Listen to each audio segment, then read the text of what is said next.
আজকে আমরা পড়ছিলাম কোরআন ও হাদিসের আলোকে চোখে দেখা কবরের আযাব এই বইটি। এটি হচ্ছে আমাদের নবম পর্ব। কবরের আযাবের কারণ সম্পর্কিত বিস্তারিত জবাব। হাদিসের আলোকে জানতে পারলাম যে কবরের আযাব হৃদয়, চক্ষু, কর্ণ, মুখ, জিহ্বা, পেট, লজ্জাস্থান এবং সমস্ত অঙ্গ প্রত্যঙ্গের কারণ হয়ে থাকে।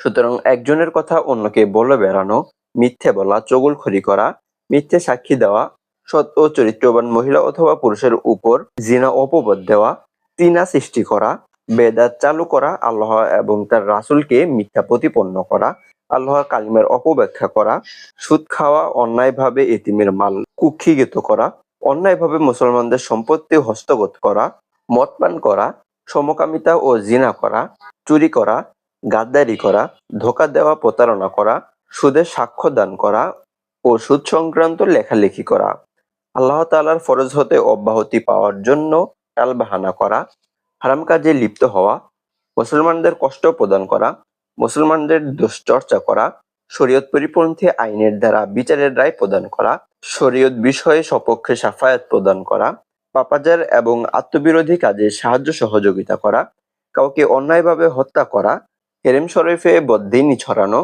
নিজের রায় এবং সিদ্ধান্তকে শরীয়তের উপর প্রাধান্য দেওয়া, মৃত ব্যক্তির উপর উচ্চস্বরে বিলাপ করে কান্না করা, এরূপ কান্না শ্রবণ করার জন্য একত্র হওয়া, হারাম গান বাজনা করা এবং উহা শ্রবণ করা, কবরের উপর মসজিদ সদৃশ্য মাজার বানানো এবং উহাতে প্রদীপ জ্বালানো, বিক্রি করার সময় ওজনে কম দেওয়া এবং ক্রয় করার সময় বেশি নেওয়া, রিয়া করা, অন্য হেয় করার জন্য চোখ অথবা মুখে কৌতুক করা, পূর্ববর্তী বুজুর্গদের সম্পর্কে বিরূপ মন্তব্য করা, জ্যোতিষী, গুণক ও কুলক্ষণ সুলক্ষণ বর্ণনাকারীদের কাছে গিয়ে ভবিষ্যতের কথা জিজ্ঞেস করা এবং বিশ্বাস করা, পার্থিব স্বার্থের বিনিময়ে আখিরাতে বিসর্জনকারী জালেমদের সাহায্য সহযোগিতা করা, অনেক ওয়াজ নসিহত সত্ত্বেও আল্লাহ তাআলাকে ভয় না করা এবং গুনাহ থেকে বিরত না হওয়া, পক্ষান্তরে কোনো সৃষ্টিজীব ভয় দেখালে ভীত হওয়া এবং ভয়ের কারণ থেকে বিরত থাকা, কুরআন ও হাদিসের বাণী শুনলে উপেক্ষা করা এবং যার প্রতি সুধারণা রয়েছে তার কথা মনে প্রাণে গ্রহণ করা, অথচ আম্বিয়ায়ে কেরাম ছাড়া নিঃস্বল্প নয় এবং ভুল ভ্রান্তির ঊর্ধ্বে নয়। কুরআনে কারিমের আয়াত শুনে প্রভাবিত না হয়ে ঘাবড়িয়ে যাওয়া এবং শয়তানি বাক্য যেমন অশ্লীল গান বাজনা, জিনের মন্ত্র ইত্যাদি শুনে আনন্দিত হওয়া, সীমা অতিরিক্ত আনন্দ উল্লাস করা এবং মনে মনে এমন গ্রহণ পোষণ করা যে গায়ক ও গায়িকা, নর্তক নর্তকী ক্ষান্ত না হয়ে অনবরত গেয়ে চলুক, আল্লাহর নামে মিথ্যে কসম করা, গায়রুল্লাহর কসমকে পুরো করতে অতিশয় গ্রহণ পোষণ করা, যদিও বাধার প্রাচীর অতিক্রম করে তা পূর্ণ করতে হয়, গুনাহের উপর গর্ব প্রকাশ করা, নিজের বন্ধু বান্ধবদের সামনে আয়োজন এবং উল্লাস করে গুনাহের কাজে মনোনিবেশ করা, মানুষের জানমাল নিরাপত্তা বিঘ্ন করা, গালি দেওয়া, মানুষের সাথে অসদাচরণ করা, মানুষের সাথে হটকারিতা করা এবং সন্ত্রাসী কার্যকলাপে লিপ্ত হওয়া, নামাজের সময় অতিবাহিত হওয়ার পর নামাজ পড়া, নামাজের ওয়াজিবগুলো আদায় না করে নামাজ পড়া, বরং মুরগির ন্যায় ঠুকরিয়ে নামাজ পড়া, আল্লাহ তাআলার জিকির থেকে দূরে সরে থাকা, যাকাত সন্তুষ্ট চিত্তে প্রদান না করা, সামর্থ্য থাকা সত্ত্বেও হকদারদের হক না প্রদান করা, হারাম দৃষ্টি, হারাম কথাবার্তা, হারাম খাদ্য এবং হারাম বিচরণ থেকে বেঁচে না থাকা, উপার্জনের ক্ষেত্রে হালাল হারামের পার্থক্য না করা, আত্মীয়তার সম্পর্ক ছিন্ন করা, অনাথ নিঃস্ব এতিম এবং পশু পাখির তথা প্রাণীকুলের উপর দয়া প্রদর্শন না করা এবং এতিম বাচ্চাদের অনর্থক ধমক দেওয়া, দরিদ্রদের জন্য দান করার প্রতি নিরুৎসাহিত করা, লোক দেখানোর উদ্দেশ্যে আমল করা, নিজের গুনাহের প্রতি কোনো ভ্রুক্ষেপ না করে অন্যের দোষ তালাশ করা, এইসবই গুনাহের কাজ এবং প্রত্যেক গুনাহগার ব্যক্তি কবরের আযাব ভোগ করবে। গুনাহের তারতম্যের কারণে কবরের আযাবের মধ্যেও তারতম্য ঘটবে। কবিরা গুনাহ, দোজখের টিকিট। কবিরা গুনাহ হলো জেনা করা, মদ পান করা, মিথ্যা বলা, হত্যা করা, সুদ খাওয়া, গীবত করা, অন্যের অর্থ আত্মসাৎ করা, কারো জমি দখল করা, সুদ খাওয়া, নামাজ ছেড়ে দেওয়া ইত্যাদি। যারা এসব গুনাহে লিপ্ত হয়ে তওবা না করে মারা যাবে তাদেরকে জাহান্নামের শাস্তি ভোগ করতে হবে। আমরা দুনিয়ার গুনাহ থেকে আত্মরক্ষার জন্য কতই না পূর্ব প্রস্তুতি গ্রহণ করে থাকি না কেন, জাহান্নামের আগুন থেকে মুক্তি লাভের কোনো ভাবনা ভেবেছি কি? দুনিয়ার ঘরকে শীতল রাখতে বিত্তশালীরা এয়ার কন্ডিশন স্থাপন করে নিয়েছে, গরিবেরা পাখা লাগিয়ে নিয়েছে। কবরের ঘর ঠান্ডা রাখতে আমরা কি চিন্তা করেছি? এখনকার ঘরকে আলোকিত করার জন্য আমরা বড় বড় ঝাড়বাতি ঝুলিয়ে দিয়েছি, কিন্তু আল্লাহ বলেছেন হাসরের ময়দানে যখন আমি তোমাদের সব পর্দা উন্মোচন করে দেব, তখন তোমাদের কোনো শক্তি থাকবে না, তোমাদের কোনো সাহায্যকারী থাকবে না।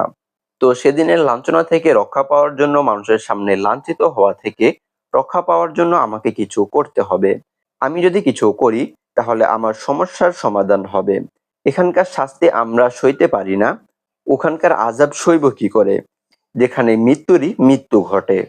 মুনাফিকদের জন্য ওয়াইল দোজখ। এই হাবিয়া কার জন্য? হাবিয়া মুনাফিকদের জন্য। যে লোক ভিতরে কাফের, উপরে মুসলিম, তাকে মুনাফিক বলা হয়। দাবি করে আমি মুসলমান, কিন্তু কাফেরের মতো কাজ করে এবং কাফেরদের পক্ষে কাজ করে। যেমন নবীজি সাল্লাল্লাহু আলাইহি ওয়াসাল্লাম এর সময়কার মুনাফিক গোষ্ঠী যাদের নেতা ছিল তাই ইবনে উবাই।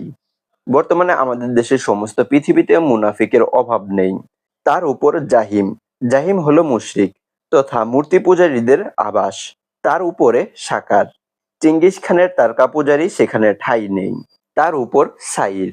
এটি ইরানের অগ্নি পূজারী মজুসিরদের পরকালীন ব্যবস্থা। তার উপরে লাজা। লাজা ইহুদিদের শেষ ঠিকানা।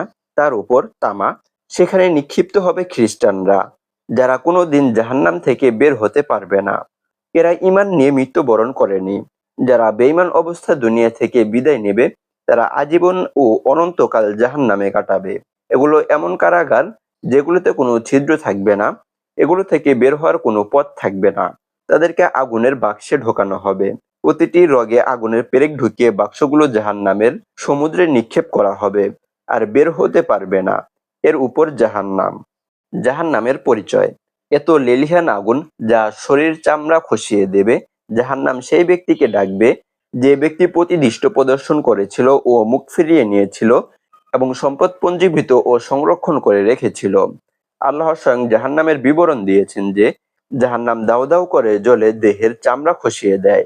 জাহান্নাম উৎক্ষেপণ করে অট্টালিকা তুল্য বড় বড় স্ফুলিঙ্গ, যেন এগুলো পীতবর্ণের উষ্টা শ্রেণী। জাহান্নামের এক একটি অঙ্গার প্রসাদের মতো বড় বড়। তাতে 7টি অংশ আছে। প্রথম অংশ জাহান্নাম, তার নিচে হুমা, তার নিচে লাজা, তার নিচে সাইর, তার নিচে সাকার, তার নিচে জাহিম, সকলের নিচে হাবিয়া। আল্লাহ পাক যখন হাবিয়া আগুনকে উত্তেজিত করেন তখন তার ঢাকনা খুলে যায়। তার মধ্যে থেকে যে আগুন বের হয় তার উত্তাপে জাহান্নামের আগুন চিৎকার শুরু করে দেয়।